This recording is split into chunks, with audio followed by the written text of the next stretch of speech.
પંચમહાલ જિલ્લાના Halol Bodeli national highway ઉપર શિવરાજપુર નજીક ઝરી ગામે આવેલા દેશી ઢાબામાં ગતરોજ વીજ કરંટ લાગતા 2 યુવકો મોતને ભેટ્યા છે.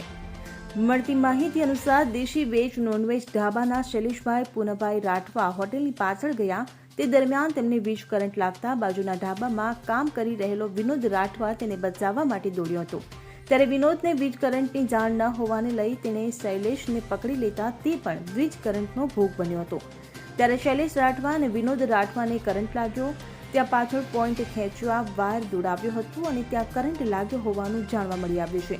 ત્યારે આ બંનેને બચાવવા અન્ય 2 યુવકો પણ દોડી ગયા હતા, જેઓ સચેત બની બંને યુવકોથી દૂર રહ્યા હોવાથી તેઓ બચી જવા પામ્યા હતા.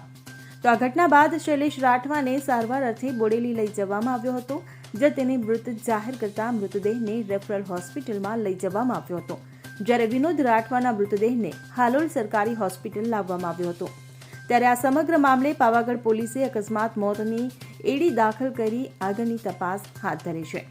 ત્યારે ઢાબાના સંચાલક શૈલેષ રાઠવાને જ્યાં વીજ કરંટ લાગ્યો ત્યાં કોઈ વીજ પોઈન્ટ છે કે કેમ, ઢાબા ઉપર MGVCLનો ફીડર પસાર થાય છે તો શું ત્યાં વીજ ચોરી કરવાના પ્રયાસમાં કરંટ લાગ્યો તે તપાસનો વિષય છે. સાથે આ તમામ ઢાબાઓની ચકાસણી કરવામાં આવે અને MGVCL દ્વારા આપવામાં આવેલા વીજ જોડાણો અંગે પણ તપાસ કરવામાં આવે તે જરૂરી બન્યું છે. કિરણ ગોહિલ સાથે CN24 ન્યૂઝ, પંચમહાલ. હવે જુઓ દેશ દુનિયાની તમામ ખબરો તમારી આંગળીના ટેરવે.